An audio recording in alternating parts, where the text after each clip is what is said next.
Hello, everyone, and welcome to episode 255 of the Canadian Football Countdown, a proud member of the Canadian Football Podcast Network and the Alternative Football Network. It's our Week 3 CFL preview here tonight. Just Ryan and Trey here with you, the dynamic duo. We've got a fiery, fun show planned for you tonight, perhaps a little trash talk going back and forth. We're going to preview Week 3 in the CFL. We're going to talk through all four games, talk about the major storylines, the fantasy players to watch, our betting picks, including over-under spread and player props on each of the games as well. Lots of fun stuff here to discuss tonight. Let's bring him on in. He's got a new name tag here, Trey. Number 62 on CFL Game Zone Fantasy. You're riding high this fantasy wave to start the year, are you not? Oh, 100%, man. I know everyone watches the show for you and your fantasy, but have to put my name into contention here. 62, I don't know if I've ever been that high before on Game Zone, man. I don't even think I cracked top 100 last year, so I'm pretty stoked. It's pretty good. It's pretty good start to the year here, no doubt. We got some folks joining us in the live chat here as well. We are live on YouTube, Twitter, Twitch, and Facebook. Thanks to presenting sponsor Game Time TV. Learn more at GameTimeTV.ca or Facebook.com/GameTimeTVMB. Favorite comment so far, noticing my haircut. Yes, it was about time. You know what? New do for me, new do for the video live stream with the new banner up top there as well. So we're feeling fresh here tonight. And we got folks tuned in to watch our picks here later on. Wild week of CFL fantasy here as well, because we play in a variety of different leagues. In the CFC Draft League, waiver wire, Trey and I bid on all the exact same players this week. We'll dissect that in a few minutes, I think. In our Discord League, we are playing head-to-head this week. Trey's 2-0. I'm 1-1. In the CFL Podcast Fantasy League, we're facing each other this week, and we're both 2-0 near the top of the standings there. So somehow the schedule's aligned that this perfect week where Adam's away, Mike's away, it's just me and Trey, and we're going head-to-head in literally everything. And don't forget to put on some respect that I'm number one ranked in both those leagues as well. So absolutely, everyone bow down to the king. Yeah, we mentioned the Discord. If you're looking for, I'll throw it out here at the start of the podcast as usual. If you're looking for additional content on top of the weekly episodes, check out the Discord community. Lots of fun chatters, CFL fantasy, CFL betting, live game chats, depth charts thrown out in there. Thanks to FM Fan in the chat, who normally does that for us. Appreciate that. And lots of great discussion all around. Poll questions. I saw another poll question in there today. That was great. Link is in the episode description. It's free to join. If you're interested in joining the Discord, join us over there for free. Before we get into the episode, of course, we do need to acknowledge that the Canadian Football Countdown is brought to you from Treaty 1 territory, traditional territory of the Anishinaabe, Cree, Ojibwe, Dakota, and Dene peoples in the homeland of the Métis Nation, as well as from Treaty 4 territory, traditional territory of the Cree, Saulteaux, Dakota, Lakota, Nakota, and Métis Nation. We've talked about the strong start to the fantasy season here, Trey. I mean, you're number 62 in CFL Game Zone Fantasy. I think I'm like 160-something, so trailing a little bit behind you there. I'm out to a dominant lead in the CFC Draft League again, as usual. No surprise there.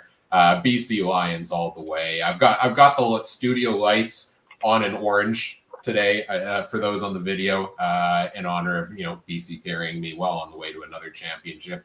It's been a great year. It's been a great start to the year so far, betting wise too, hasn't it? Yeah, actually, yeah. You and I are kind of leading the way with the spreads. I just had it here, and then of course I moved it 5-2-1, I believe. Yeah, 5-2-1. You and I, because we had that pesky push with BC only winning by 9, but I had to count that. Adam is 3-4-1. Oh, I'm on the wrong sheet. That's why I can't find it. I didn't put it on our little thing here. Here it is. Yeah, Adam's 3-4-1. The coin's 3-4-1. But you and Adam are doing 5-3 or over under, and I'm 3-5. The coin, he stays away from the over under. The coin couldn't handle that pressure. But hey, if you follow the picks on the in the Discord, I know you throw a lot of good player props. Have you kept complete track? I know you do pretty good, eh? Usually. I haven't kept complete track of my overall standings, but I try to throw out 5 player props a game. And I think there's maybe been 2 or 3 where we hit under 60%, but most of them were hitting 60% or over. So yeah, right. And I throw my straight money line picks out there as well, and I'm 7-1 on that. Which, man, you see those CFL experts? What did someone say? They're under 500 combined. Like 25 or something stupid, and only one of them 6-2. Everyone else is like 4-4 or worse. What are these experts doing? Like, I think it's a pretty straightforward year, but I mean, everyone else is having a tough time. Well, how many of those losses come from picking Winnipeg in both games so far, right? True, but what about let's get into that to kick things off before we get to our game previews. Adam's poll question this week, threw it out in the Discord, he threw it out on social media. There was different results in both. Which is the biggest shock after week 2? The return of Bo Levi Mitchell. The Riders are 2-0. The Bombers are 0-2. So many injuries, or anything else. What's your overall thoughts on what you've seen across the league from the first 2 weeks, and what's most surprising to you? Well, I ain't shocked about Winnipeg. That's not for sure. That's true. I think I put Bo because I thought Bo was gone. Like, I thought this was his farewell tour for sure. But if he stops overthrowing some of his receivers, he might actually win a game. I think, and I guess it's better to overthrow than underthrow, right? To some degree, there's not usually someone standing 20 yards past the receiver. But the injury thing, I thought that was interesting because I feel like that's a tune we say every year. Injuries, injuries, injuries. So is it really surprising? Well, interestingly, there's no quarterback injuries through 2 weeks so far, right? That's fair. That's a good thing, I guess. I guess the closest was VA's hand week 1, and he looks to be fine. But yeah, injuries, I never got shocked about injuries. It's a contact sport. They suck, but we complain about them every year. I mean, the Bombers seem to be hit more this year than maybe in years past, which is definitely not big. I mean, the players out there maybe putting a little extra stress on them. But yeah, overall, I think the biggest shock I have is Bo, and that's about it, because everything else is lined up exactly the way I said it would. Montreal and Saskatchewan would be near the top, and Winnipeg would be at the bottom with I did say Hamilton would be in the bottom. I just didn't think Bo would be putting up 320 yards and go 0-2. When you said 14-4 Riders, though, zero chance you meant the way they've won these 2 games so far, right? I didn't say how, man. I mean, a win's a win, man, and all they got to do is 12-4. And honestly, I was thinking about the preseason over-unders that I did. I had 12. So they just need 10 more wins to hit that, right? And it's not that far. Or was it 12.5? So I guess 11 more wins, which 11 wins, that's, could be easy in some, the way they've been playing. And I see them getting better than worse. I think we haven't seen Ouellette really go off anywhere. Harris has done his thing, and they got how many receivers of theirs seem to go off between Stearns and Schaefer Baker and a couple other guys. I'm just blanking on names right now. Their offense is just as potent as anyone else's in the league, I think, right? As long as Winston, that's with Ouellette, that's cold. Could you imagine what's going to be like when he gets going? And man, I just think Saskatchewan, we're going to have those cool nights in Saskatchewan in September, October, November. People, I think he's going to be like Oliveira last year, where we kind of thought he was quiet to start the year. And then the more it started going, then you're like, oh, this guy's a 1,000-yard rusher. Yeah. But I mean, I still don't believe that, because I watched 9 of the games there, and I just never felt like he got the ball that much. But apparently he did. So that's a great comparison, because, that is one of my biggest negative surprises so far, is the use of AJ Ouellette. I mean, in the first game, he had 18 carries, but just 40 yards against the Elks. And then, halfway through the game against the Ticats this week, it was like 4 carries for 3 yards or something like that. And it makes you wonder, I think AJ Ouellette is a fantastic player, but there was a lot of hype around him this offseason. And how much of that was Ouellette's talent himself, and how much of it was he played again and behind a world-class offensive line in Toronto last season that barely gave up any sacks and was just as effective in week 1 this year with Cameron Dukes and Kadeem Carey and the crew there. So I think it's probably a bit of both. I don't think he's getting much help from the offensive line. The Riders, to me, fascinating. They're 2-0 to start the year. Yet, what do we talk about are the issues every year with them? The offensive line and the discipline. And somehow, despite overhauling the offensive line, overhauling the coaching staff, and all the talk about how disciplined they're going to be, we're back to the same problems again of the offensive line and the discipline and the injuries on the O-line and them not protecting the quarterback. This is the eternal cycle of Saskatchewan Roughriders football. That they're going to be like this every year. And kudos to them for finding a way to work past that and getting those late to wins. But I do agree with the chat comment here. I am a little worried that's going to catch up to them sooner or later. Winnipeg, yeah, you called it, early start of the year. I saw them taking some sort of a step back. I don't think to this extent. Like you did your power rankings. You do them every Monday, power rankings, quarterback rankings on our socials. And I think accurately, you have to put Winnipeg at the bottom of both. And maybe that's my biggest takeaway from the first 2 weeks is that overall, there's a lot of competition and parity across the CFL. I feel like it's been a tight couple weeks of games so far. Even the teams that haven't won yet, like Edmonton and Hamilton, I think have played good football at times. Winnipeg really is just the one team that I have not been impressed with at all so far, and I didn't see that big of a free fall. But you talked about Bo. I've got some more thoughts on Bo Levi Mitchell a little later on as well. But as the quarterbacks as a whole have impressed me across the league so far, is probably I would say one of the things I've noticed most. Like we talked about Bo Levi Mitchell, he's completing 70%, 71% of his passes. So is Trevor Harris. They've oddly enough completed and attempted the exact same number of passes through 2 weeks. They lead the league in passing yards currently. McLeod, Bethel Thompson, he's had his turnover struggles, but he's thrown for a lot of yards as we expected. Throw some respect on Jake Mayer's name. And I tried to do that on the socials this week. Mayer, nobody gave him a chance. He was not drafted in the preseason in our fantasy draft. He was at the bottom of everybody's quarterback rankings. And he's played really well. He's completed 79.7% of his passes, 4 touchdowns, 1 interception, almost 600 yards in 2 games. Like, put some respect on the name of Jim, because this is the guy. This is the potential. We previously saw that.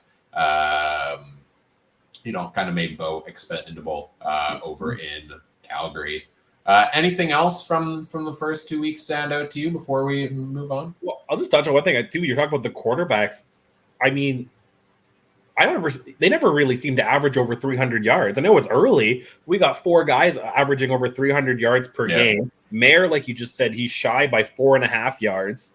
Like, you know what I mean? And Fajardo's, he's 2-0, and he's at 260. And the other, like Drew Brown's had 1 game, and Zach Collaros, I mean, I guess he's been on the field. But I mean, we have so many quarterbacks throwing for so much, and they're not throwing tons of picks. Bethel Thompson and Zach Collaros lead the way with 3 picks. But if you get rid of them, Harris has 5 touchdowns, 2 interceptions. Bo has 4 and 2. Brendan Adams has 4 and 1. Mayer has 4 and 1. Fajardo has 4 and 1. Man, like I feel like the CFL, by the end of the season, a lot of quarterbacks are kind of around the 2-1, 3-1 mark, TD, interception. And right now, some guys are there, but some guys are well above that. And that's great to see because, too, I've been hard on the quarterback play for the last year or two, kind of worried about the direction it's going. But right now, I think my biggest worry is the offensive line. I think the offense, we talk about offensive line, I think maybe minus the Montreal's. And even then, at times, I feel like teams got... It hasn't been great. Yeah, there's not been one offensive line that I'm like... Toronto's really... Yeah, Toronto maybe, but one game makes it tough to kind of judge too. I want to see them a week, 2 or 3 more. But yeah, like there's no team that stands out to me like the Blue Bombers has over the last few years. And other teams like that. There's always one team, a couple teams that have a good offensive line. But that's what amazes me too. These guys are getting 3 to 350 yards passing, and all their old lines are kind of dog crap. You know what I mean? Like that makes it almost more impressive. What would they do if they had a good offensive line too, right? So I'm really impressed with the touchdown, the passing plays. And when we talk about betting, it makes me more want to go overs on stuff too, because a lot of guys are hitting the overs, minus a couple others maybe we'll talk about. And the game totals that I've noticed are higher this week, right? Where a couple of them are 50 or higher. So, definitely offense has been on display so far this year. Speaking of on display, something I'll throw out here. If you've seen it, there's an article on the CFL website that Genius Sports is finally delivering something for the CFL here, a new augmented feed on TSN Plus, so online only feed there. Of adding additional things like route tree tracking, like player cards showing up on the screens, like advanced stats like quarterback throw speed, things like that. Like, this is the stuff we've been waiting for since they signed the deal with the CFL, and the stats have been a nightmare over the past couple of years. It has been an absolute nightmare, and I think we've bagged an appropriate amount on Genius Sports for that. But, I'll start the apology tour here today that, it hasn't gone well, but this is a really exciting thing that they've delivered for the CFL, if it works, with that caveat we'll throw on there. If it works is the major thing, but it looks cool. I think it's an excellent addition. And you know what? The stats have actually been pretty good so far this year through 2 weeks. I haven't noticed too many glaring issues from it. So Genius Sports, happy to see, things coming around in the integration there with the CFL. What did you think of you watched that video? What did you think of that feed? I love it. And even more so, a lot of leagues do it, but also think about video games. Every video game does it. Madden might be the worst, but hockey, they have you know what I mean? Like you have all these stats on the video games. You have the stats in real life. It's something that's so simple, other than maybe a couple kickers can't hit the ball right with the chips. Like, you know what I mean? Like, you think, or you watch the hockey playoffs, they do that thing on the ice, right? Where they can do in the away arenas. Oh, you know yeah. what I mean? Like that. We have all this technology. We can put a man on the moon, supposedly. I don't know. But you know what I mean? We can supposedly put a man on the moon. We can do all these things, but we can't have proper CFL stats. It's been mind-blowing. And you're right, it's been pretty good this year. I think was it Thursday last week, Game Zone wasn't updating, right? But I mean, one glitch out of 8 games is a lot better than all those stats coming through PDFs last year. I missed the PDFs. They were great. They're still up. I think they're still there. I was okay. looking through, but I think where is it? Stats? Yeah, stats through week 2. Is it a PDF? Yeah, here it is.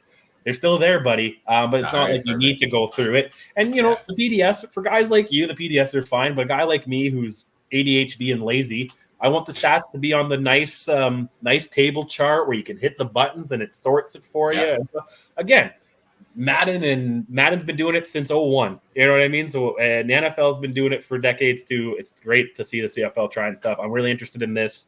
It's something to me. It's not something I overly care about, but it's good to, it puts us out of the Bush League category for sure. Absolutely. Well, before we move into previewing week 3, as we put a bow on week 2, you want to talk about our waiver wire transactions here, Trey? You want to finally know? I want to know, man. I hope I got at least one of them. All right. The CFC Fantasy Draft League, if you tuned into our preseason draft a couple of episodes ago, we drafted our teams for this year. We've got a waiver wire each week, $100 bidding total for the season. 2 weeks into the year, I'm crushing everyone as usual. 263.4 points for myself. Adam is in second, about 40 points behind. Trey's 30 or so points behind that. And Mike's about, 40, 50 points behind that. So a commanding lead so far this season for myself. Mike and Adam did not put bids in on the waiver wire, but Trey has been throwing some money around, and so have I. So let's go through a couple of picks here. Team Trey has added Raquel Armstead from the Ottawa Redblacks for $15.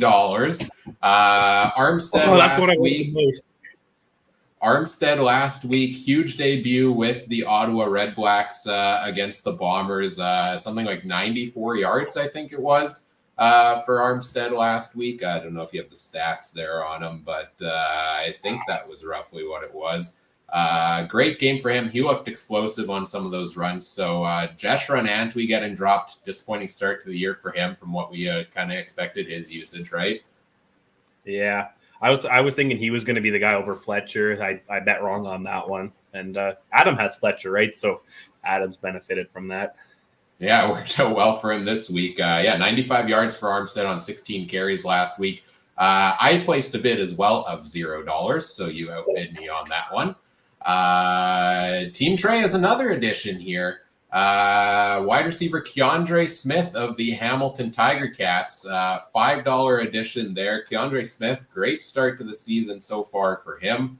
touchdowns in both of his games so far this year. 9 catches on 13 targets, 156 yards and 2 touchdowns. Dropping Janarian Grant, I think he picked him up for the return yards at the start of the year, and it's just not paying off as much as maybe you thought. Is that fair to say? Yeah. I thought maybe he would be a good flex guy to throw in there on a bye week or something, but some of my receivers have just not been playing great, so I need a whole overhaul. I bid $0 on Keandre Smith as well, so you got him for the money there.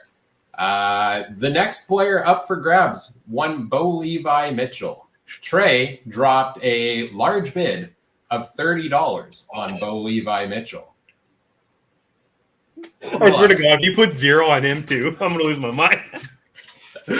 You know, after my commanding lead this week, Adam was talking about, finding a way to mix things up this year to give you guys a chance, and asked about, can we force a dispersal draft in week 9? I figured, let's make this interesting in another way. I've won 2 years in a row. I'm already dominating the league. I'm confident in my roster. I owe this man an apology for all of the trash I've talked to him over the last couple of years. I called it out in the Discord. Y'all thought I was joking. Some moments are iconic the second they happen, to quote the great Jeff Probst.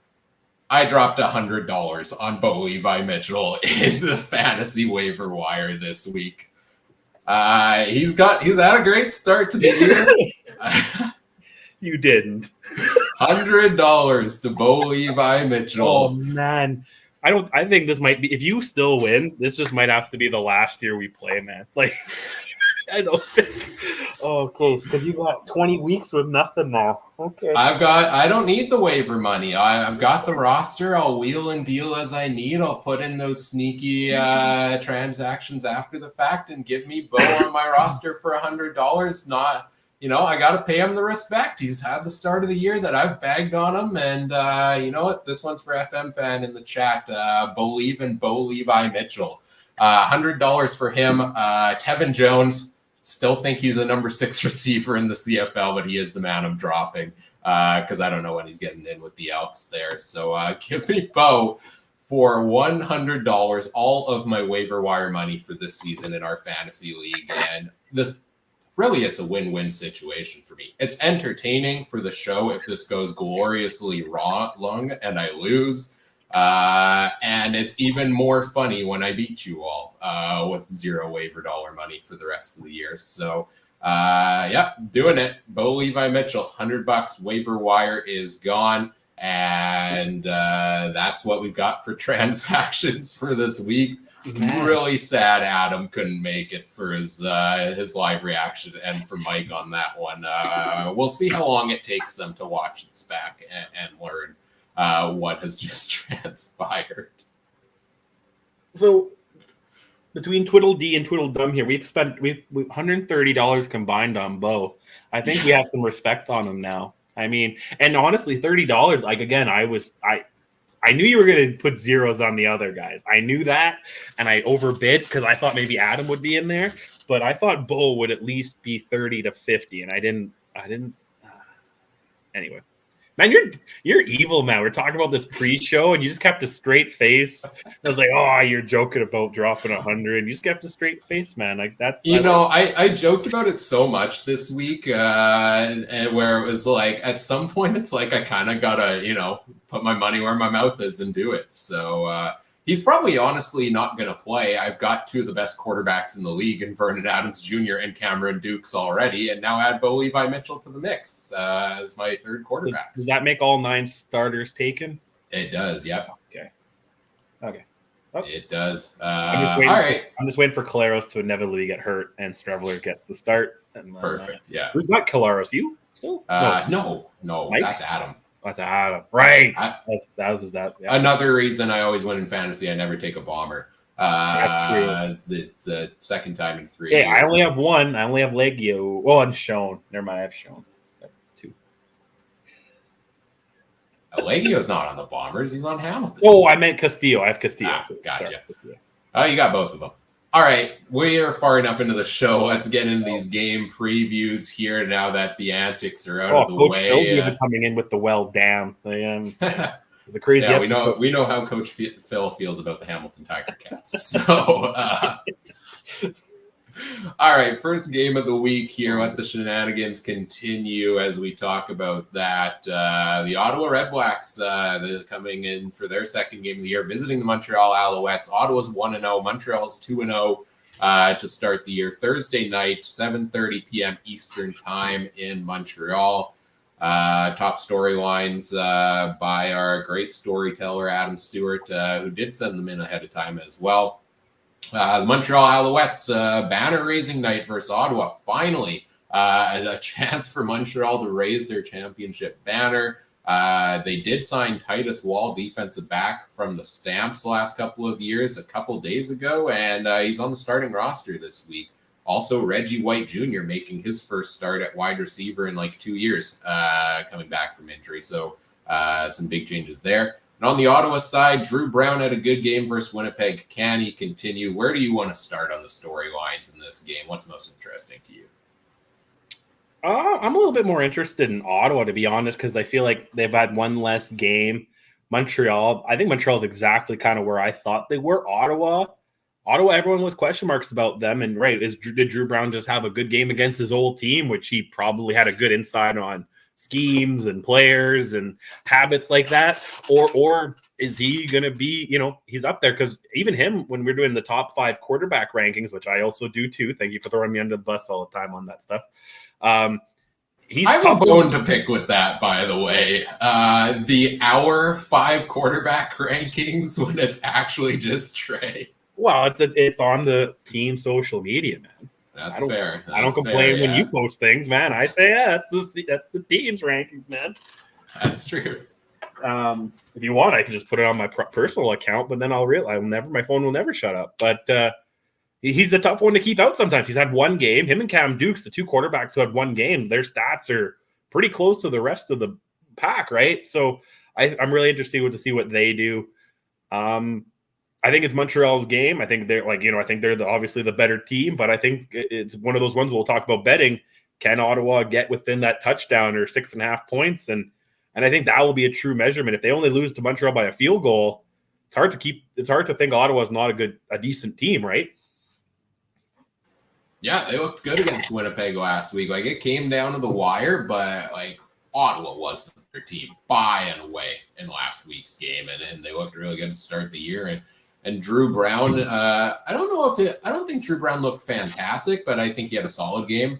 And Armstead was a nice surprise in the run game there as well. And I thought their defense did a solid job also. So all around, good job by Ottawa last week. They're still one of those teams where it's like, I'm like, yeah, are they legit? Or was it that they played a bad Winnipeg team last week? And I think this is a big test. That was a big test last week, facing his former team. Now you got the big test with the best defense in the CFL in the Alouettes, who are great at shutting it down. So I think this is a good test for Drew Brown. I'm excited to see how he pairs up against this Montreal defense. And for Montreal, it's just how long can they keep this going? Like, that defense has been playing lights out so far to start the season, forcing turnovers there.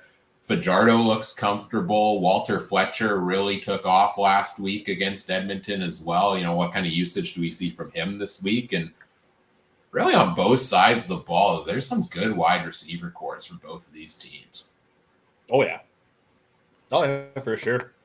I think this is a better game. I think this is a real good game, and I think it'll end up being closer than 6. And this will be a good game for Thursday night, honestly. And huge implications, right? Both teams are undefeated. This goes a long way for any tie breaks if that ever comes into play too, right? And Ottawa gets we saw what a good bounce did with Saskatchewan, or a bad bounce to a guy without a helmet, and then a late fumble or a late interception. We see what these bad bounces do to give a team a 3-point lead. I mean, Ottawa could be just that away from being 2-0 and technically being top of the East, right? So here's an interesting thought. That Ottawa win last week had the lightning delay with 2 minutes left in it when the Bombers were driving there. Do you think the result is any different if they don't have that delay in there? No, because I think we were talking about we all felt the offense had a or do we not say or do we say the defense had a benefit? I can't remember now. I can't remember which one we were saying. We were talking about it. Did you think the offense or the defense had more to benefit to sitting out for the hour? Maybe Ottawa did because Winnipeg was driving and it kind of broke up the momentum there. But at the end of the day, when they came back, I guess the Bombers were driving there as well and just couldn't get into the end zone at the end. So I don't know how much it changed. Just thought it was maybe an interesting.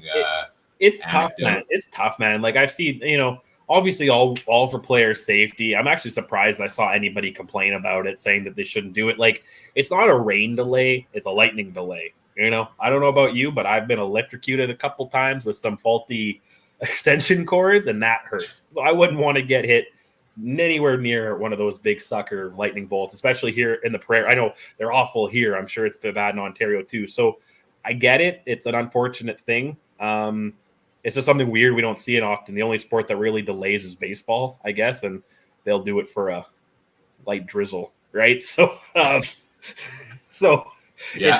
tough to see. Where football, we'll play in the snow, we'll play in the fog, in the rain's fine. So it's an unfortunate thing.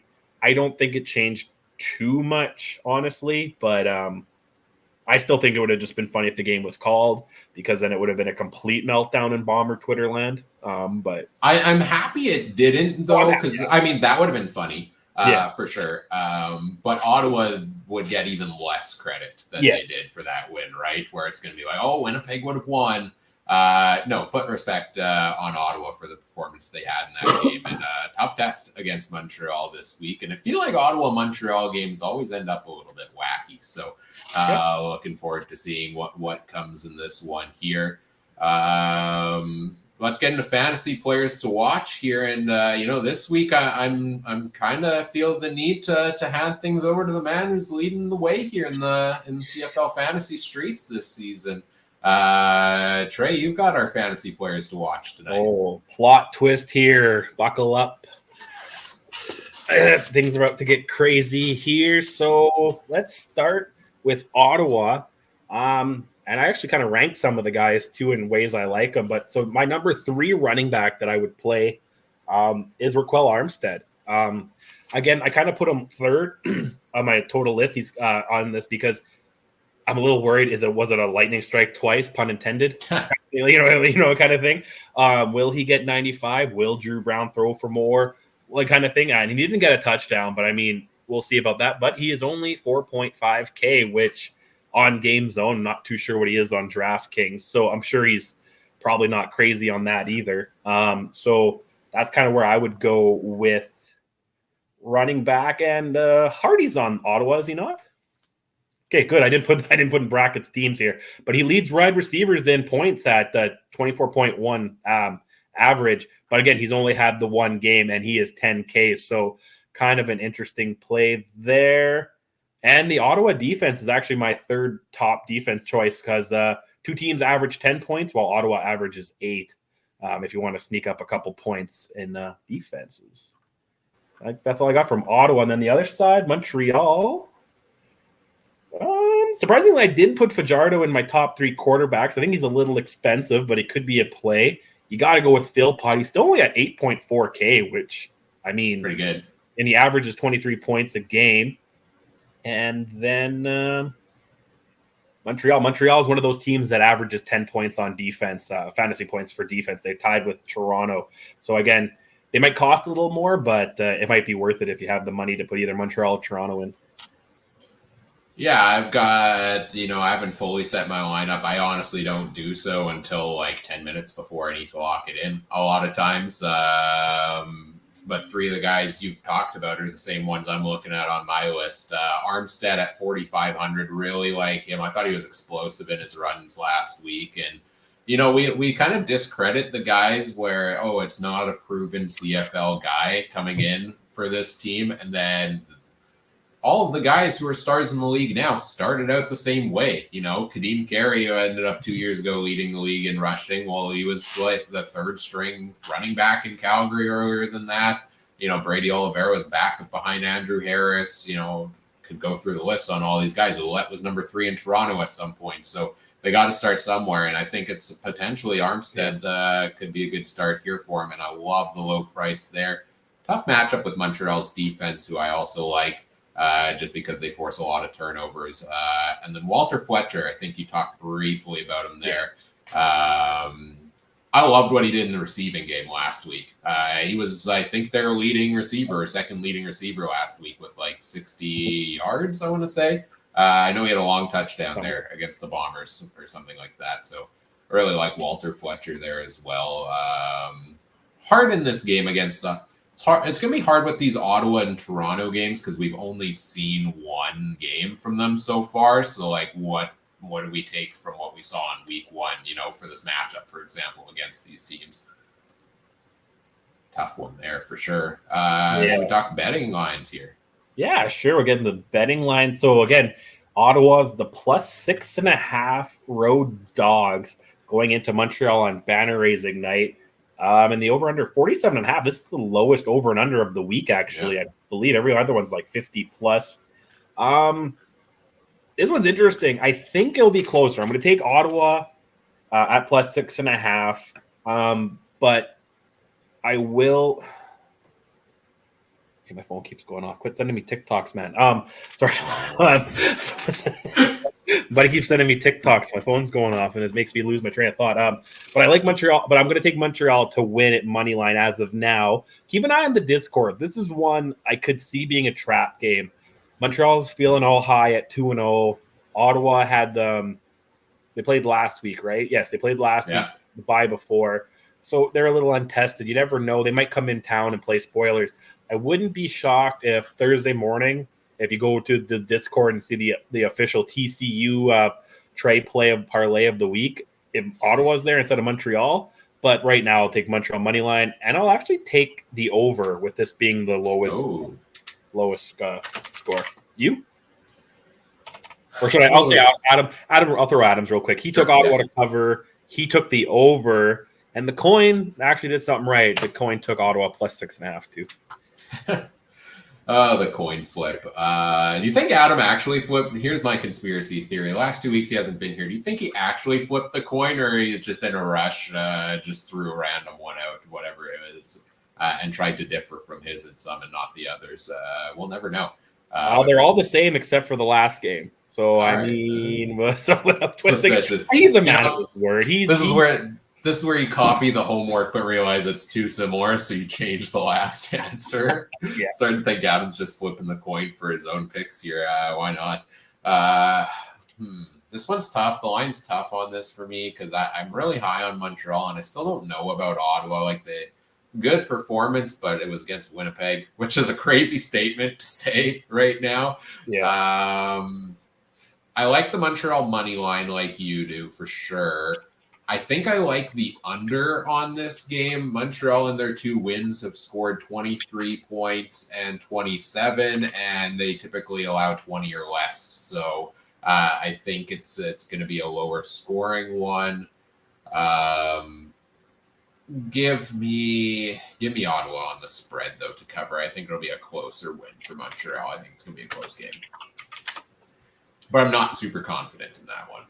No, I think it's going to be, if the game goes exactly how we think it is, I think it'll be around the touchdown mark. So it'll all come down to those rouges. But when has one game this year went the way we thought it would? Exactly. Like the outcomes. You're 7-1 on the money line. So. Okay, the outcomes have been the way I thought it, but do you really think I want to sit through another 3 hours Saskatchewan fourth quarter comeback?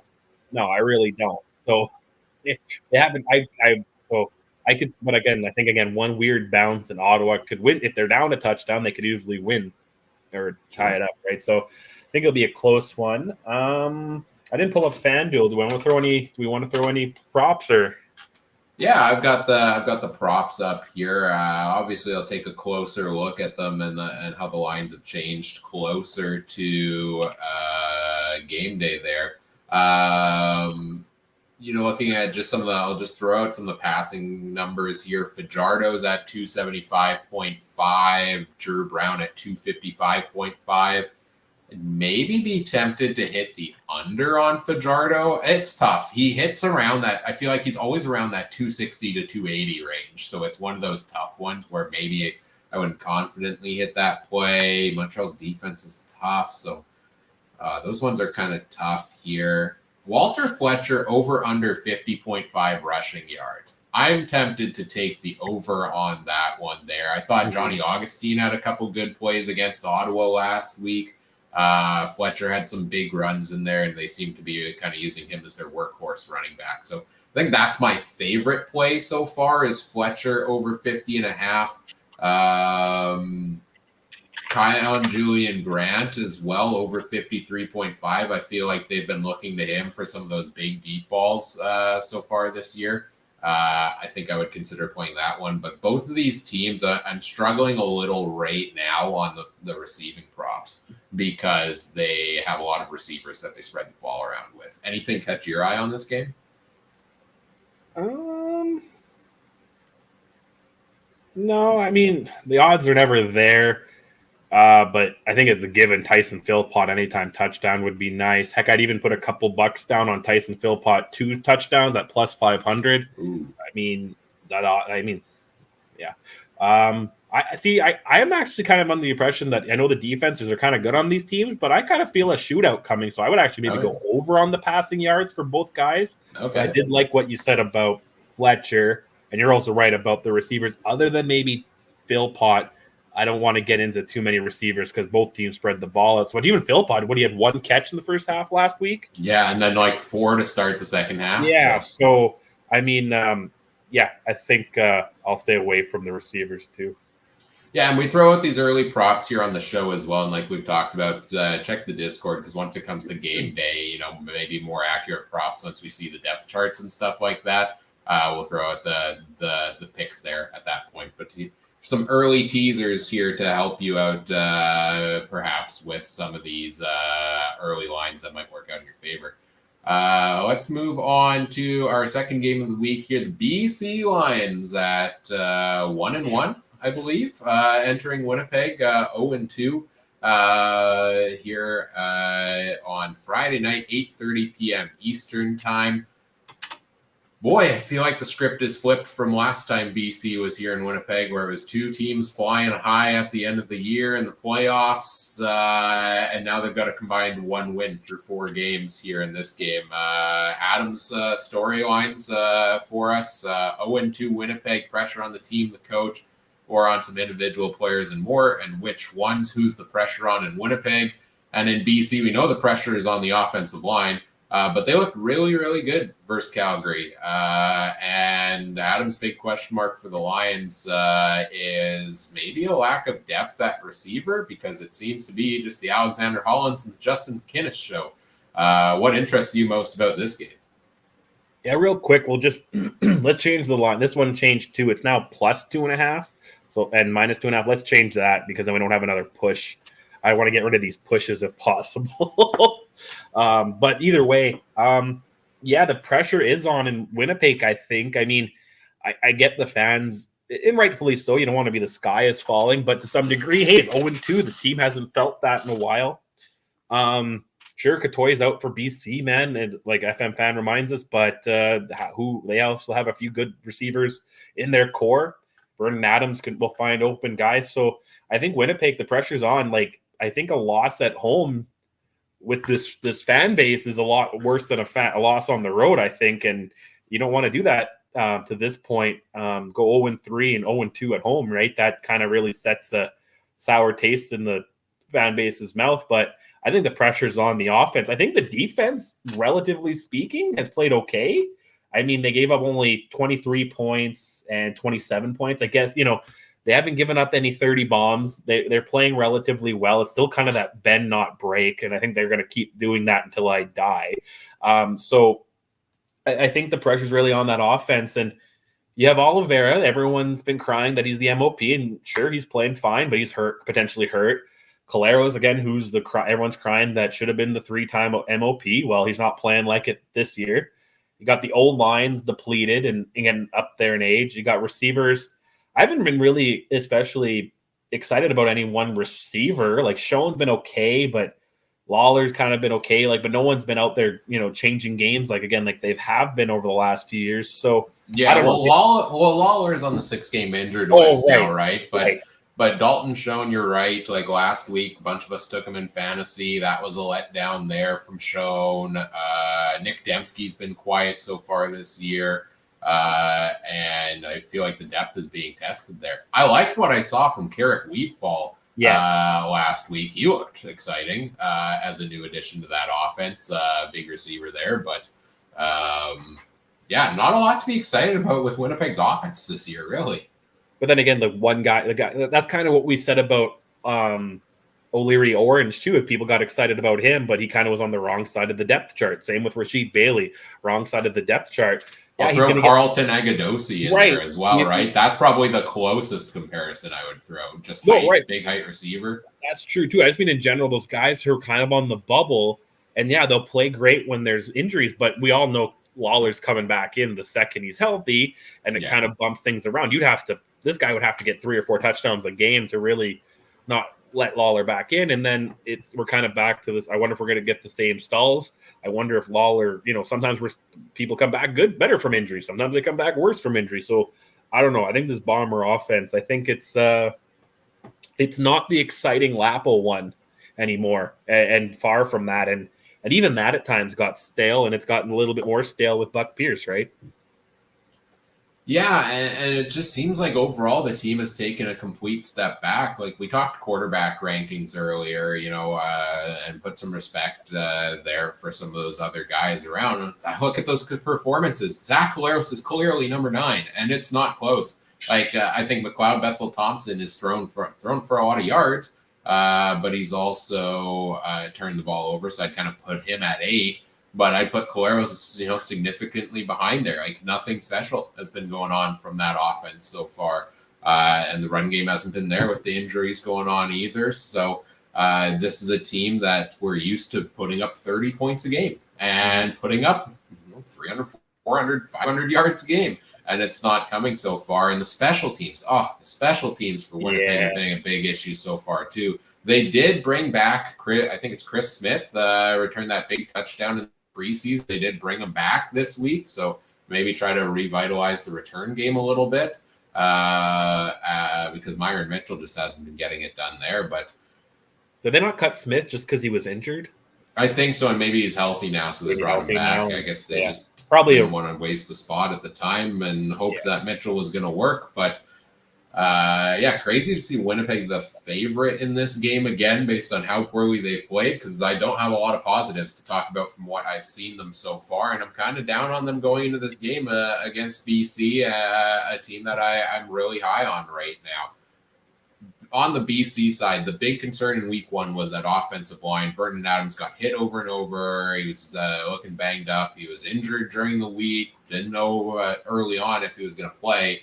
Obviously he did, and he crushed it. But that offensive line completely turned it around against Calgary. 0 sacks given up, and they didn't turn over the ball once that night. That's about as clean of a game as you can deliver as an offensive line and as an offense in that one. So I really liked how they turned that around, but I understand what Adam was saying earlier about a lack of depth at receivers, because you look at last week's receiving totals for that team. And I'll try to pull it up here, but it wasn't pretty. Receiving totals? Last week's receiving totals for the BC Lions, from guys not named Hollins and McInnes. That's fair. So I was going to say there's 2 guys over 90, but whoever Emberhart is, he had 59. Well, he had 1 catch for 59 yards. Then you had Katoy with 1 catch, David Mackey with 1 catch, Travis Fulgham, 6 targets, only 1 catch for 11 yards. Vernon Adams somehow had a catch, and I guess caught his own pass or something absurd like that. I'm not quite sure what ended up happening there, but it's the Hollins and McInnes show so far. And now Katoy's injured as well, so somebody else will come in, but you have to wonder when teams are going to start shutting those 2 down if it's clear the ball is always going to these guys who had 11 and 8 targets respectively last week. So That's my main concern for BC, but I like how they've played so far. I thought they just faced a real tough Toronto team in week 1, and I think BC is still a class in the West Division to me. Yeah, my only concern was this game was a little closer than I thought, too. Yeah, that's fair. Tied going into the fourth, it looks like, and then they scored the 9 points in the fourth. But again, credit to Mayer. Is it BC's fault, or was it Mayer being a little bit better than I give him credit for? So, because he had a good game too. But I think BC is going to be right there near the top against my Saskatchewan team near the end here. So I think BC is right on track. And like I said, there's no offensive line in this league that really makes me go ooh ah. So and they played a lot better, right? And that's what you want to see. Let's talk fantasy players here. Who's most interesting to you on this game? I got my heart here, bleeding orange for the BC Lions in fantasy, but what do you got in this one? Yeah, sorry, my computer's cutting in and out again. Am I here? Yeah, you're good. Yeah. Okay, we're good. Okay, my internet hasn't cut out on me on all week, so hopefully we're good tonight. My number one fantasy quarterback this week is Verdon Adams, 25.2 average. He's projected about 20.1, but against that Bombers defense, he could slice it apart. You know what I mean? Like the Swiss cheese defense, and he can probably run for a bunch too. I think that D line of Willie Jefferson and Jake Thomas isn't quite as speedy as they used to be. Big price on him though. He's still the most expensive, I think, at $15,000. So, but we'll talk about some savings elsewhere, so maybe you can fit him in. Elsewhere was it McInnes or Hall? Is McInnes and Hollins hurt? Which one's hurt? Neither. Those are the only two catching passes right now. So yeah. So I got them in the mix too. They're my top five right receivers to go with. McInnes, he's only $8.5K, and he gets you about a 13.8 projected. However, he's averaging 21.2. And again, that Bomber Swiss cheese defense, guys like McInnes and Hollins might be getting a lot of the points because Hollins also averages 20.3, but he's projected for 15. He comes in at a little higher price, so maybe I lean towards McInnes if you want to save some money. Running back, I want to see more out of Stanback. I don't feel like he's the play, but I think he could be, if you really needed to. I just think there's a couple of better options. And BC defense, I have ranked 4th at 7.5 points average this week. And I don't know, I'm not really a fan of Calero, so I'm sure he'll cough up a couple juicy picks. Yeah, I've got much the same for myself here for staying fully away from the Bombers. I took Dalton Schoen in fantasy last week. I am done. I called this out. I'm done taking Bombers receiver, at least the high-priced ones for the rest of the year. I typically do shy away from them. I'm never a big on taking, Schoen, Lawler, Dempsey, any of those guys. They're all too expensive in fantasy, and one of them's going to have a good day, and it's probably not going to be the one that you're thinking. Right, and it's kind of dependent on who gets the touchdowns. I did miss maybe Augustine if he starts because I like him again at the low price at 4.9K right now, and 11.8 points, and he's actually tied for the league lead in rushing touchdowns. Yeah. So he's tied with Crum, I think, with 2. So I think it was Crum. That sounds about right. Yeah, that sounds about right. So, he's the play. If Oliveira's in there, I don't want to put Oliveira in there with the price. But if Augustine's the starter, I definitely think 4.9 is the play where you can maybe, again, put Verdon Adams in, maybe put a better defense in if it comes to number crunching. But, yes, that Bomber receiving core, that's a no-go. I think, again, unless you want to test out Wheatfield or Wheatfall. There we go. Wheatfield is where Adams working. Right. Wheatfall. But again, that's unproven. The receiving is tough. Watch him not get one pass, a whole. Yeah, $3,500 for Wheatfall is tempting if you need a value play. I haven't really needed budget plays so far this year with my roster. I don't know about you, where I'm reaching for those necessarily. So I would get worried. I feel like I have too much money left, and then I end up being 62nd in the world. So there we go. Yeah, there you go. That's how I screw myself over every year. Just quick strategy talk is I'm always like, okay, I'll fill out the roster. I have this much left. Okay, well, I need to spend close to the cap, even though I have a solid team, and then I pay up for a guy that ends up doing worse. Start your studs. Don't worry about having money left over. It's not like it's negative points for keeping dollars on the table. Wheat Fall, I maybe like that as a value play. Augustine, I like what you mentioned there. If he does start against BC, who gave up a lot of rushing yards in week 1 to Toronto there as well. I've got my BC Lions crew, though. Vernon Adams Jr. at quarterback. The Bombers have a lot of injuries. Deatrick Nichols is a huge one that's been out due to injury. So far this week. I think a couple other starters on defense left last week. Alexander Hollins and Justin McInnes again. If VA is going to throw 300 yards a game and those are the only 2 catching meaningful passes, they're going to have pretty darn good days. And those 3 combined have been in my CFC draft league roster the past 2 weeks and combined for 63 and 70 points between those 3 players. So, that's half your roster. You should be hitting a 100-point week. Normally, I'd say stay away from 2 receivers on the same team because I don't like that. It's hard not to when they're the only 2 receivers doing anything so far for you, right? So I would almost be tempted to put both in the lineup this week. I don't know if I will yet, but that would be intriguing to me. And then, Winnipeg's offense looks worst in the league so far. Claros is turning the ball over. He's not putting touchdowns on the board. Give me BC's defense potentially this week as well. Look at that. Somebody in the chat says when they get older, they want to be Trey Colback. Don't we all? I mean, except for everyone's older than me, but that's okay. But yeah, I appreciate it, Scott. All right, betting picks. Let's see if they want to be Trey Colback and they want to be right on this game. Winnipeg's the favorite for the 3rd straight week. You cashing in some more money on this one, Trey? Man, I apologize. When I posted our rankings on Facebook, my Bomber fan uncle commented he doesn't like that I bet against the team, but man, if they're going to be this dog crap, I gotta give me BC plus 2.5 and give me BC money line, and I'm going to take the under on this 51. Again, I want to see. I might change that one. I want to know if it's miserable Friday night weather, again, rainy, mucky. I'm going to think it's going to be a quieter game, but I also kind of hope it's a plus 25, not a big breezy night. And maybe Vernon Adams and Caleros ball out a little bit, and I could see that happening too with these 2 teams, right? So I'm going to go the under for now, but definitely I think BC's not going to lose, so give me that plus 2.5.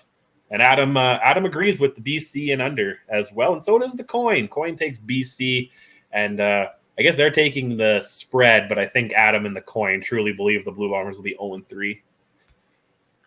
No, let's make it a sweep across the board. I'm going BC on this one as well. I'll take BC on the money line also. I just feel a lot better about them right now. Oh, yeah. And I'm surprised they're the underdogs in this one as well.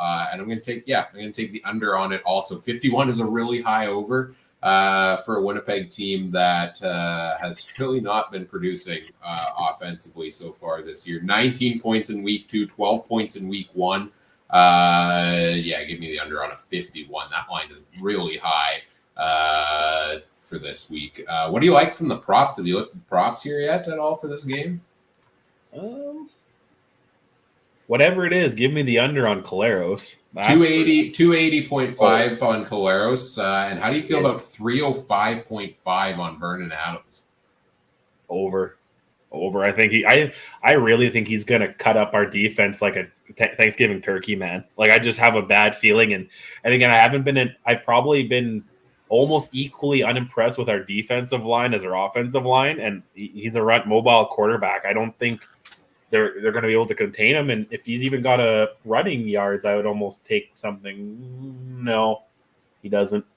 But you know what? Also an interesting bet too. Maybe I would give him an anytime score touchdown too, since he does do special short yardage. And that plus 160. It's not the craziest odds, but I definitely could see him when they're at the 20, 30-yard line of the Blue Bombers, maybe cutting a run into the end zone, right? So if not, doing the short yardage. Yeah, but I feel like a lot of these props too often, you don't see like a big sway in the odds from one side to the other. One that intrigues me is Vernon Adams over 2.5 passing touchdowns, so 3 or more passing touchdowns, plus 134. He's had 2 passing touchdowns in each of his games so far. 300 yards. Yeah, I'm always going to pick over like 300 yards for VA. Maybe there's some money to be made on the passing touchdowns over. Give me a slam dunk pick of Alexander Hollins over 5.5 receptions once again, though. In his first 2 weeks, Hollins had 13 targets and 8 catches, and then 11 targets and 8 catches. He's the possession receiver for them. He torched the Bombers last year in a couple of games. I really like that play of Alexander Hollins over. And on receptions and on all these Winnipeg receivers, I'm probably just staying away from those plays entirely because they could hit the over, they could hit the under. I really don't know who's getting the lion's share of the reps in that one. Maybe a little more to Dembski if Schoen's all of a sudden out, as I think he was a little banged up in practice this week, but I believe he is playing. So, is that depth chart out yet or not yet? That'll be out tomorrow on Thursday. Okay. I'll have to remember to change maybe a running back. We'll see. Yeah, I believe Brady Oliveira is questionable. So we'll wait for the depth chart on that one. All right, third game of the week. Trucking along here. Edmonton Elks visiting the Toronto Argonauts. Argos come off the bye to host the Elks, who are 0-2 to start the year and still looking for their first win. Storyteller Stewart with the storylines here for us. Edmonton, do you start rolling Trey Ford into this offense, or is this MBT's offense till an injury or something else happens? I'll say, let's start there before we go to Toronto. We want Trey Ford chance. We're going off at Commonwealth, supposedly, in this week's game against the Montreal Alouettes. Where are you at on what we've seen from MBT, and how do you balance that?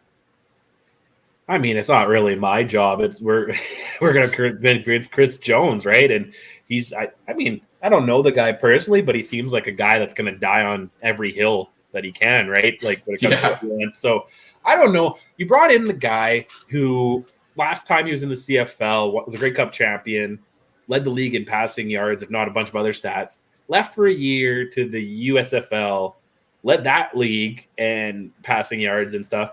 And again, I don't want to be disrespectful to our fans at the AFN. The USFL and XFL are decent-sized ball. It's not like he went back to college. It's not like he went to arena football with was it Warner? That movie I keep thinking about Warner, throwing for a bunch of touchdowns in the in the Arena Football League. He went to a semi-competitive league, tore it up there. He came back. He's not doing terrible. Maybe a couple interceptions, but again, like I said, some years a lot of the passing touchdown to interception seemed to only be 2-1.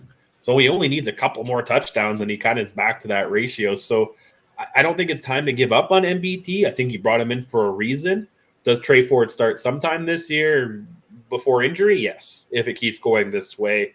Yeah, I mean, and then, I don't know. Enough of the fan base just says the losing is because of the name change, right? So is the quarterback change going to make much of a difference, Ryan? I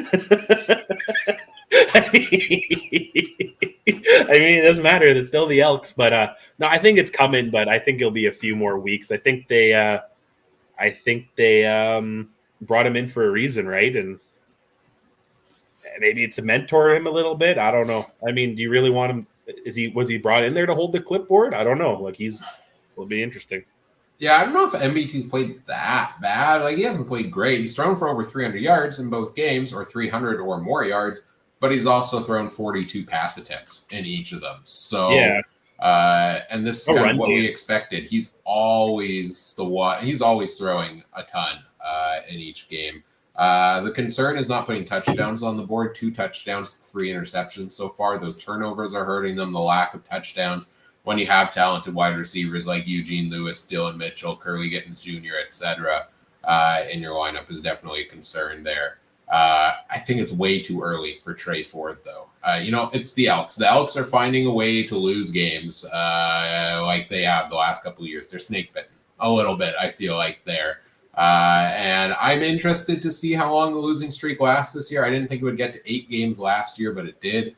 I don't think it's getting to 8 games this year either, but certainly, a concern when you look at some of those teams in the West Division that are putting on some wins there. that you got to get things back on track for Edmonton here. And maybe that involves just using Kevin Brown a little bit more. 7 carries in the first week, 11 carries in the second. He hasn't topped 50 yards. He's got 5 targets in each of these games. So I haven't had a chance to watch much of Edmonton play so far, but I wonder, our big concern has been that offensive line for them. And if Bethel Thompson's turning the ball over a couple of times, they're going for dump passes to the running back. How much time is he getting back there from the offensive line? So I'm not ready to write him off. Maybe, if he can't keep up with the O-line, then you need the mobile guy and forward there. But I think you got to ride with MBT for the time being. And it's still super early. And think about a questionable offensive line. I know Trey Ford's not a young guy anymore. This is his 3rd year in the league, 3rd or 4th like that already. But you don't want to leave him to the Wolves either, right? No, I mean, if you're going to leave anyone in there, you leave the veteran guy. I think about Ford, I just never felt like his arm was fully there. He kind of gave me not as ripped Strebler vibes, where the running is good, but the throwing quite wasn't there. Or like Lamar Jackson kind of comparables a little bit with his style. And then you get Bethel Thompson the other way. He's the field general, right? He's going to stay in the pocket as long as he can. So you kind of get 2 different ways. So I wonder too if the change of quarterback would, I don't want to say disrupt, but it would change the playbook a little bit, I think. They're 2 entirely different quarterbacks, right? Like Trey Ford's game is run 70 yards and then throw a single 70-yard completion, right? Like his passing game was just those big plays that he tried to force downfield. And I think he needs to grow and clean those up. MBT, on the other hand, he's not going to stretch the field. He's the possession passer, which is why a guy like Curly Gittins Jr. is a heavily targeted player for him.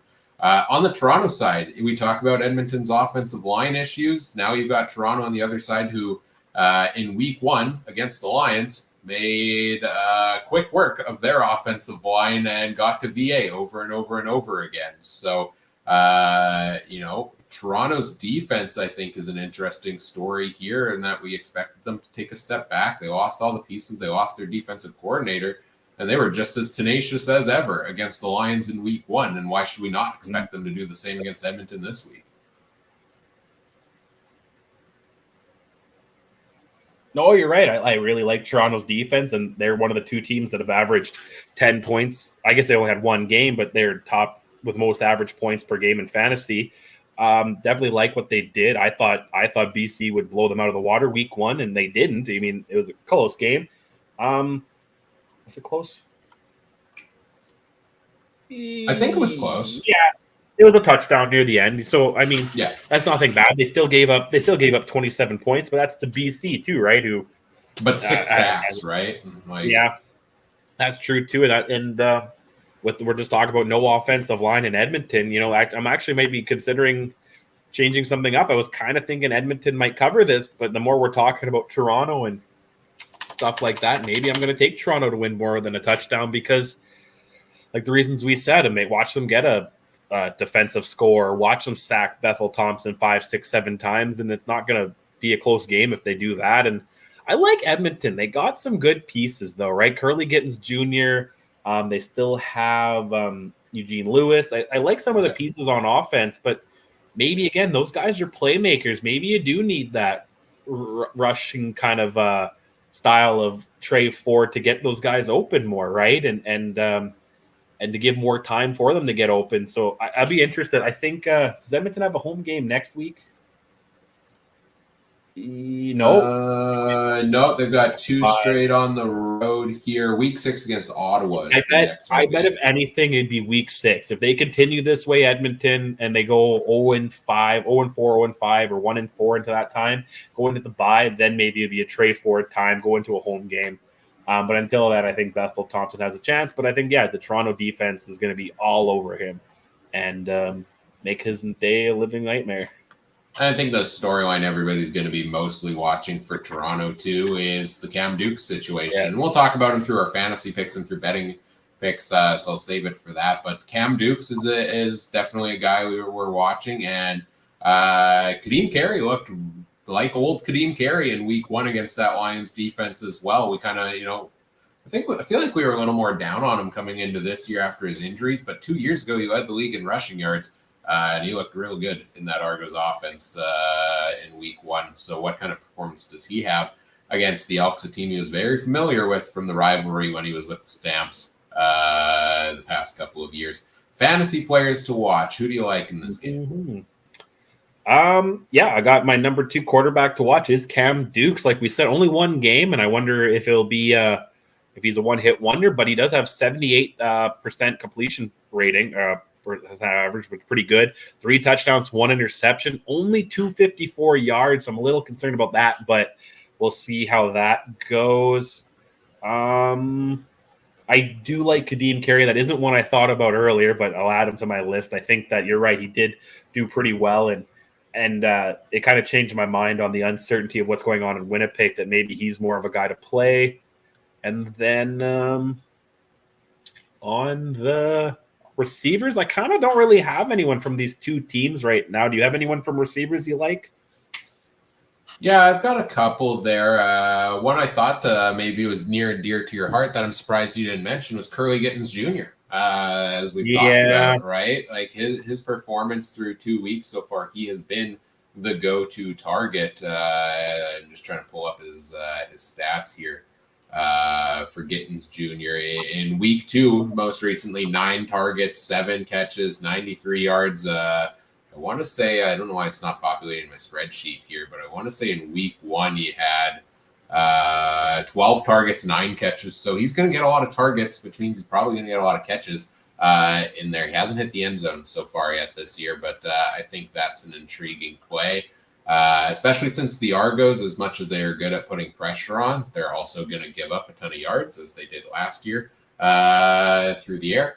On the Toronto side, though, I do like Cam Dukes. I love me my rushing quarterbacks, 37 yards and a rushing touchdown to go with those 3 passing touchdowns in week 1. I think he could have here and really produce again. And is also like $5,000 cheaper than Vernon Adams is. Kadeem Carey, if they get that usage from him again this week, what do I have for stats on Kadeem Carey here? 16 carries, 65 yards, and also 4 catches for 40 and a touchdown in week 1. If he gets that much usage through the air, love that. Love that from running backs as much as I love rushing yards from quarterbacks. Those are the main players there. Dylan Mitchell, all the credit Adam. He called a 100-yard game from him in week 1. He came awfully close. He's looked better for Edmonton, but I like Gittens as a play more. And I like that Toronto defense at $10,700 after what they did to BC in the offensive line they're facing this week, and MBT is prone to turnovers. So I want to throw something interesting at you, though, because the reason why I didn't have Gittens, Mitchell, or Eugene Lewis, because I did top 8 receivers, and they just happened to be 9, 10, and 11. But they don't have any touchdowns. But it's interesting. One guy has both of Bethel Thompson's passing touchdowns. Virgie Mayala, and I just see that now. He's only 5.6 thousand. He's only projected 7.7 points, but he's got 16.4 average per game. So, I mean, you get 21 against Saskatchewan. Unfortunately, only 18 or 11.8 against Montreal last week. But I wonder if he could be another option in there, too, because he seems to get the touchdown points. Yeah, Virgie Mayala. And part of me is hesitant there because it's like I've seen what he's done the past couple of years where he went from team to team because he didn't produce. But if this trend continues, you seriously have to consider him, right? At the price he's at, for sure. All right. Betting picks. Yeah, Edmonton, I think all 4 road teams are the underdogs. So we'll continue here with Edmonton at +6.5. It's actually changed to 5.5. Steve, but we'll leave it at 6.5. Because, I'll be honest, I did have Edmonton. And then the more and more we talked about it for the last 20 minutes, I leaned more and more to take Toronto winning by more than a touch. For sure, I'm taking Toronto money line. That's never been a question in this. It's just, is it going to be a touchdown or less game? But I think this might be the biggest difference of score the week. So give me Toronto to win by a touchdown. But I'm going to go under the 50. I had it over originally, but again, the more I was thinking that might be a shootout kind of game, like a 30-25 kind of thing. But the more and more we talked about Edmonton, I'm thinking more and more they're going to score 20 or less. And then so it's hard for Toronto to get that over on their own. Adam took Toronto, and the under in the coin took Toronto as well. Ryan, what do you like in this one, man? I don't want to go for the under on every game this week because the scoring's been so high, but I don't know here. I like Toronto on the money line. Obviously, I like Toronto on the spread on this one. Really liked what I saw from them in week 1, and I think Edmonton's struggling a little bit. What are the point totals that have been put up so far? Let's see. Edmonton in their 2 games lost 23-20, lost 29-21. So they've been scoring around 20 points a game. The Argos put up 35. Give me the over. Give me the over on this game. Let's switch it up a little bit here. And give me the over on this one because I think Toronto can score some points and I think Edmonton can at least maybe put some touchdowns on the board here a little bit as well. Maybe some fire for MBT. I don't know if there's any fire against his old team in this one, but same thing with Gittins there as well. So I'll take that. Awesome. I'd love to. You go. Sorry, go ahead. There you go. I love the player props on this game. So this is a game where I really like the player props available. I'm looking at ones like Gittins Jr. over 5.5 receptions is a given to me based on the number of targets. I really like Dylan Mitchell over 52.5 receiving yards. He's hit 60 plus in both of his games so far this year. I feel like whereas Gittins is that possession receiver, Mitchell's more the big play guy for them. So I really like that from Dylan Mitchell so far. I like Kadeem Carey over 66.5 rushing yards against this Elks defense. Yeah, that's a lot. So those are a couple of the ones I like so far on this game. What are you looking at? Yeah, you're the player props guy. I don't mind some, but one that I'm actually looking at is over under on Toronto specifically. Their over under is 27.5. I think I'll take the over on that. Yeah, even with it going under. If I think it's under 50, I think they'll get 30 around, and it'll be interesting to see if Edmonton can get to that 20 mark to put it over the 50 overall. Let's see. I'll also throw Bethel Thompson over 290.5 passing yards. He's hit 300 plus in both of his games so far, and he's going to throw 40 times again in this game. And if you throw that many times, especially against a defense that struggles to lock down the passing yards, bend but don't break, you're gonna hit that total. And I don't see one, but I would love to have a bet McLeod Bethel Thompson throwing a pick, so I would take that. If that was a bet, I can't see it on FanDuel. I'm gonna guess the odds are not that the payout's not gonna be that great. Or at least even if it said 1.5, I think I would take the over on that. But other than that, I'm a little cautious on these teams because I know there's some teams, like some players have been doing well. I just don't know. Like Edmonton's that team, they've lost twice, like kind of in embarrassing and kind of like oh my god fashion, right? So I'm interested to see if they maybe have a little bounce back this week too, or is it going to kind of be the same old? So I don't know. I might stay away from some player props in this one personally. If you look at touchdowns, Mayala, you talked about him having 2 so far, plus 280. Is kind of mid range there among players in this one. Maybe we see Mayala for Edmonton get another. I kind of like what the touchdown play is, not going for the surefire one. I like, put a low amount on these guys that, would pay out nicely. And I think I have a decent shot. We hit a couple of those last week, like Stephen Dunbar. So, those are our picks for game number 3 here as we move on to game number 4. And I think maybe, there's not a ton. Well, there is a ton, but there's not a ton to talk about because we previewed a lot of this last week. This was absolutely the game of the week last week. What a finish in this one. Saskatchewan does it again. Bo lights it up. Trevor Harris lights it up. Whoever thought, how many more games are we getting between these two facing each other left in their careers? Very few. Yeah. And this one was a classic between them. Bo Levi Mitchell is back. He's worth $100 in the CFC fantasy waiver wire. Bo is back. He better be. Watch him get injured or something like that, or throw like 6 picks this week after. And then you can't pick up the Hamilton backup quarterback as long as we just put $1 on him. Yep, that's you know what? That's okay. I'm going to scrap my way through the waiver wire as much as I need. Yeah, why is Bo back is kind of Adam's storyline here, and also where did Tim White go? Because as good as Bo Levi Mitchell has played, Tim White has been struggling. He dropped a lot of passes in week 1. He was the one who bobbled up the ball on the interception. That kind of sealed the game late in this one. Seems to be in a bit of a funk. And speaking of guys in a little bit of a funk, Marcus Sayles looked awful in his Riders debut. After being let go by the BC Lions. And on offense, AJ Ouellette has basically been non-existent or average at best so far this year. Which of these guys that struggled so far, surprises you the most that you're waiting to get going here so far?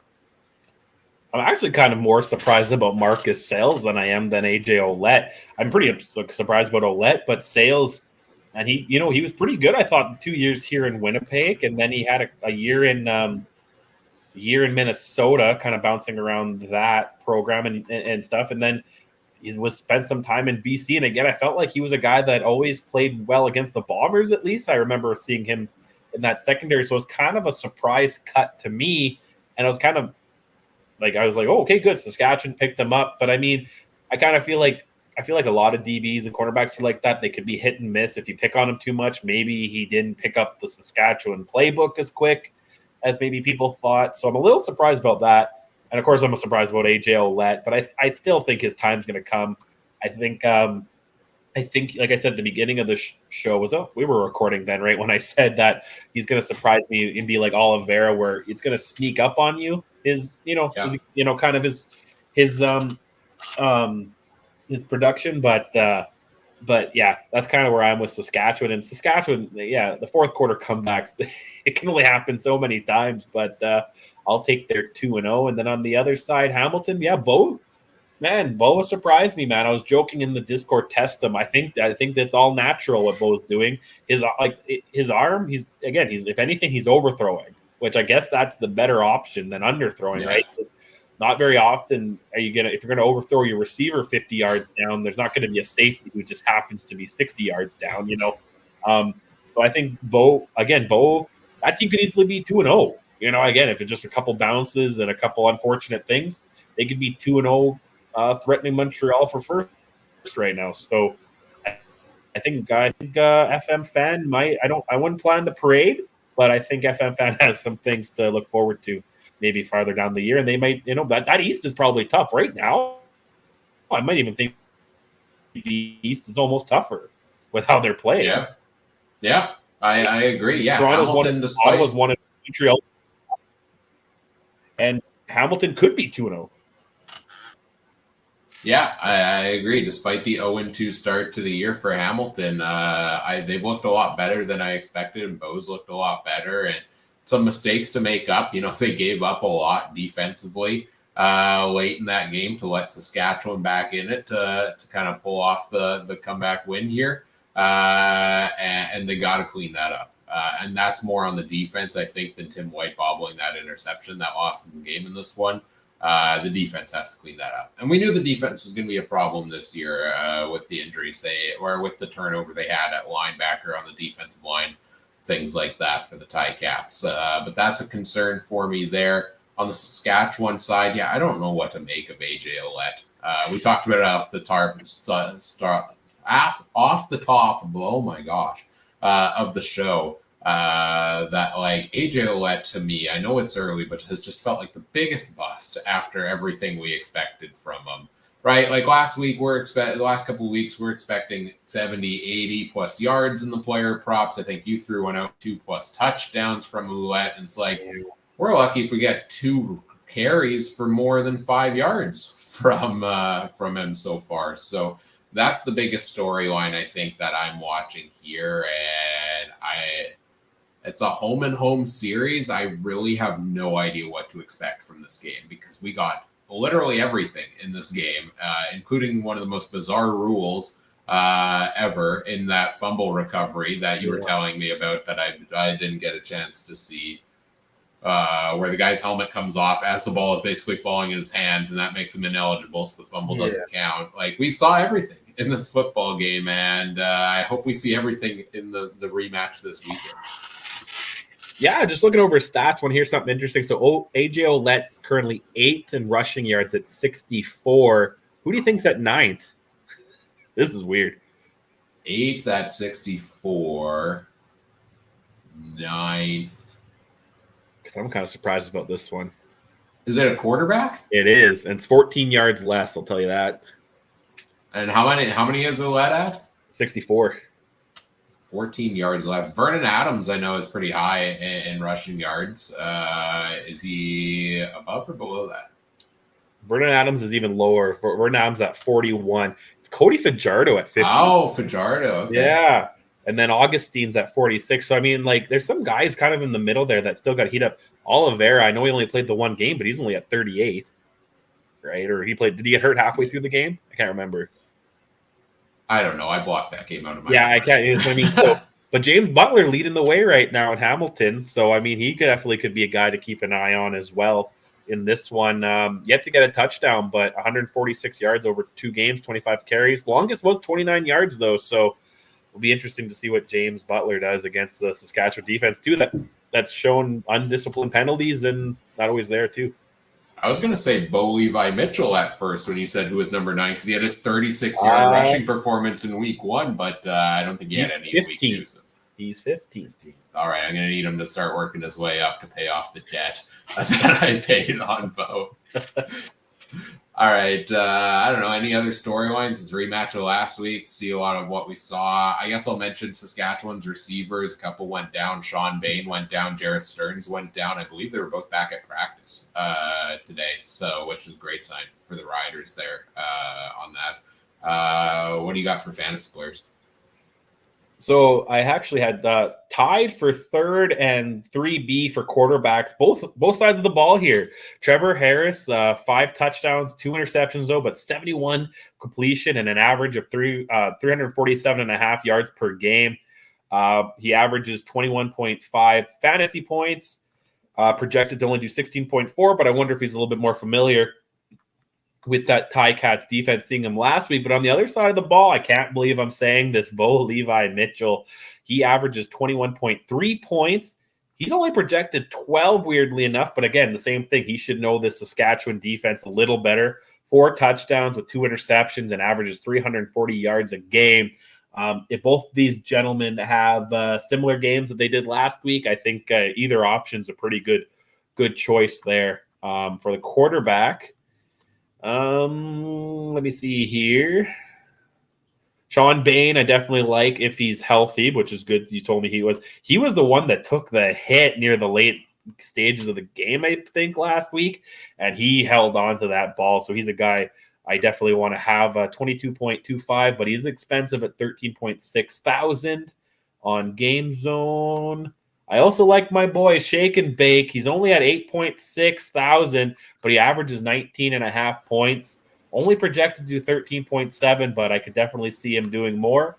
He had that big 100-yard game and 2 touchdowns that vaulted you up the standings this last week, right? So I told Adam, hey, Adam, if you want Shake and Bake, you know what the price is. And then my last 2 receivers, I like Keandre Smith and Shamar Bridges. Smith is a little bit more expensive at 9.4 thousand, but he averages 18.3 points. But not, if you take 1 point less on the average and only for 4.5 thousand, Shamar Bridges has been a pretty well addition too. I think as FM fans been telling us about him too a little bit. So Adam's been the big one. Adam's been the one banging the drum on Bridges so far this year. And if he plays, I don't have him, but Aju, I liked what I saw from him in his couple of plays too at 3,000. That could be a steal too if you fit him in, and the name's so nice. You got us. Every time I hear it, it reminds me of that Family Feud clip where a guy's name is like Abu, and then it's like, who named you? My dad, Abu, and Steve Harvey just his mind. But so every time I hear Aju, I think about that But I think this game could be crazy too. Like, I mean, they scored 60 points, 63 points last week. I think this could be I don't like taking too many players from one game or one team, but I would actually want to take a few players from this one. I'm almost the opposite of I'm scared to take players just because it's the, like everybody typically jumps on, okay, this is what happened last week, so it's going to happen again this week. And it almost, to me, I rarely happens because teams make their adjustments for the same opponent. So I'm a little bit nervous there to take players like as good as the two quarterbacks have been, given other options like VA, like Cameron Dukes. I'm probably going to those guys first. Shamar Bridges is a big one that I really like at 4,500, and he's not going to be this cheap for long. 11 targets and 7 targets in his 2 games so far, 150 receiving yards for the rookie receiver. Absolutely like that, especially on an offense that I feel like doesn't throw the ball to as many different guys. Like there are some teams out there that I find it tough and I try to avoid. Like you look at Calgary this last week, I think had 9-10 different guys catching the ball. It's hard to pinpoint who's going to get a ton of targets. But if you have Hamilton when it was 4 or 5, well then you know he's getting some more. So I like Bridges at 4,500. Jareth Stearns, if he's healthy, has gotten 18 targets in 2 games so far. Surprisingly, he's kind of led the way in targets for the Riders. He's only $6,600, so he's kind of cheaper there if you're looking for that middle price. But I don't know. Saskatchewan's got so many good receivers. I struggle a little to pinpoint with them as well. Who's going to be the go-to guy each week? But I do like the ones you talked about there. And I'm staying away from either defense in this one after the defensive displays last week. Yeah. The fantasy is a tricky mistress, man. Like you said, you've got too many good receivers on a team. You don't want to play with. You almost want to go with the bad team like that has one receiver. Right? Like, or you get the best offense in the league who only uses 2 receivers and load up on those orange BC Lions that I love. Thank God there's only 9 teams, man. Ready for NFL? Oh, God. After this. No, I need a break before diving back into NFL fantasy. Betting odds on this game? Brandon does college, man, with 150 teams, man. Oh, be wild. But some betting here, man. Hamilton, this one's a close one. The odds makers think Hamilton's plus 2.5 underdog going into Mosaic on a Sunday night. Actually, I was unsure about these Sunday night games, and I probably like them way more than I like the Thursday. So good job, CFL, on that, utilizing that. And there's no hockey playoffs, really. It's Friday night, and then the next one's not till Monday if it goes, so there's not too much overlap there. So, but give me my wait. Let's see, where's Gainer? Gainer's around here somewhere. Gainer's sleeping. That's okay. My kids took him. But give me the Saskatchewan Roughriders minus 2.5. Give me on the money line.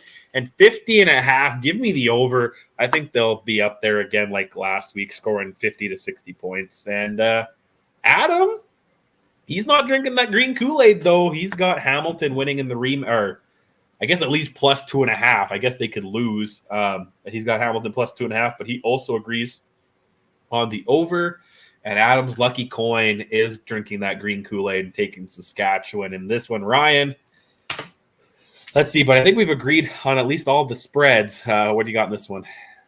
Yeah, we're not going to agree on this. If Saskatchewan finally becomes the favorite in a game and I'm picking them to lose, I'm taking the Ticats. My general rule for a home-and-home series is to take the split on that one because I feel like I haven't done I did the numbers check on that at some point, but it's not up to date. But I feel like it's pretty common that you do get a split from those. I think they're close enough, and to me, it's just like how many times can the Riders overcome those discipline issues and the offensive line issues, and how many times can this team pull off that late comeback? I'm going to say they don't this time around, but based on how the defense has played last week, give me the over on this one as well, and then watch it be like a 10-5 game or something like that. To be fair, I generally agree with the back-to-back series. I don't know. I just feel Saskatchewan, nothing can kill them right now. Like they're like They're like a cockroach, man. No matter how many times they come back, no matter how much you try to kill them, man, they keep coming back. And when there's a nuclear holocaust, the only thing left will be cockroaches and the Saskatchewan Roughriders, man. Like, that's it. Nothing's gonna kill this team right now. They can get players ejected. They can have 2 of their top receivers out. And they'll still get a lucky bounce. I think it's just all the green Kool-Aid, man. I mean, if that's the case, you already see Riders jerseys all across the world at the most random events. So I think we'll be fine as a planet if the Riders somehow survive the nuclear apocalypse there. Hamilton, Saskatchewan. Who knows what we're gonna get this game? Any player props interesting to you? Ooh, I exited out of it too fast. You got any? All right, I'll throw some out while you're getting it back up and running here. I still like to lean on Shamar Bridges over 65.5 yards. Last week I went to receptions from him. This week I think I'm back to yardage. Just because over 5.5 receptions is maybe a little more dicey. Although he has gotten the targets for it, but I like the yardage there for him. AJ Ouellette 57.5 rushing yards. What are you doing with that? Because that should be a number he should clear, but he has not done much in the last couple of weeks. I don't know if I'm confident enough to go with the under on that one though. That would double his season total if he hits it over pretty much, right? With 64.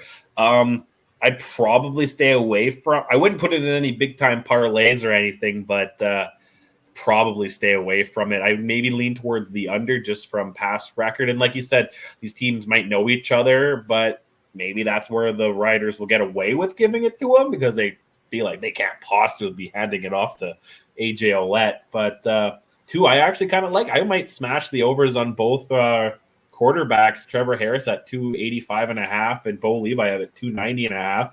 Take the both overs. Both their passing touchdowns are both at 1.5. I'd probably take the over on that. I'm taking the over on both of those too. Yeah, especially if we're talking going over 50.5 points. Like, give me the overs on the passing touchdown. I think I'd play those ones over the passing yards necessarily because as good as they have been so far this year, they have had their fair share of disappointing games over the years as well. And just for fun, Keon Schaefer-Baker, he had 2 touchdowns last week, so throw a plus 750 for 2 touchdowns again this week as he found some open space near the end zone last weekend. And then I think I'd consider Jareth. I always like to throw a receptions prop in there as well. I'd maybe consider Jareth Stearns at over 4.5 on there just because he has hit that over through 2 weeks so far. 7 catches for him and 6. But again, check the depth charts and just see if he's playing. What do you think about Tim White at 74.5? Because we've been talking about him being in a funk. Is that one? Would you smash the under or stay away? 57 on 9 targets last week and 55 on 11 targets in week 1. So he's getting the opportunities, but he's catching less than half his passes. So is that him or is that Bo? Like, I mean, I know that one interception was White, but I don't know. Because again, Bo overthrows sometimes, but I don't know if it's. But Bo hasn't been having those problems with his other receivers. That's true. Bo having a disconnect. You know what I mean? A little bit. Maybe I'd go like the under on either the receptions or the yardage for Tim White, but also scared because they could try to overcompensate and hit him on a big play, and then that one big play kind of does it for you, right? So maybe if you want to go under, go under the receptions, but you get so many targets, it's hard.